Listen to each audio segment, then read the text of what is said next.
Karimnagar traffic నిబంధనలను ఉల్లంఘించే వాహనదారులపై Karimnagar traffic పోలీసులు కఠినంగా వ్యవహరిస్తున్నారు. శనివారం సాయంత్రం కమాన్ ప్రాంతంలో రిజర్వ్ ఇన్స్పెక్టర్ కుమారస్వామి ఆధ్వర్యంలో నిర్వహించిన వాహన తనిఖీల్లో భారీగా జరిమానాలు బకాయి ఉన్న ద్విచక్ర వాహనాన్ని స్వాధీనం చేసుకున్నారు. కరీంనగర్ గణేష్ నగర్కు చెందిన కట్కోజువాల కిరణ్ కుమార్ అనే వ్యక్తి నడుపుతున్న హోండా షైన్ TS 227090 బైక్ని తనిఖీ చేయగా ఆ వాహనంపై ఏకంగా 120 ట్రాఫిక్ ఉల్లంఘనలు పెండింగ్లో చలానాలు ఉన్నట్లు గుర్తించారు. ఈ చలనాలకు సంబంధించి 29,560 రూపాయలు జరిమానా బకాయి ఉన్నట్లు, వాహన యజమాని కిరణ్ కుమార్ రాంగ్ రూట్లో ప్రయాణిస్తున్న సమయంలో తనిఖీలో పట్టుబడినట్లు ఇన్స్పెక్టర్ కుమారస్వామి తెలిపారు.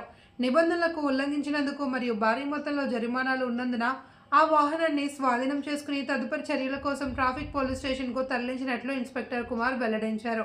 ట్రాఫిక్ నిబంధనలు పాటించాలి అని, పెండింగ్లో ఉన్న చలాన్లను వెంటనే చెల్లించాలి అని వాహనదారులకు ఈ సందర్భంగా ట్రాఫిక్ పోలీసులు హెచ్చరించారు.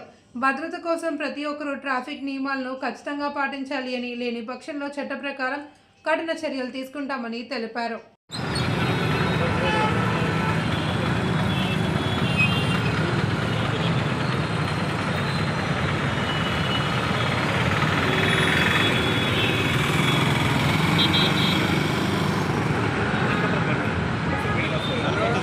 Ya malah.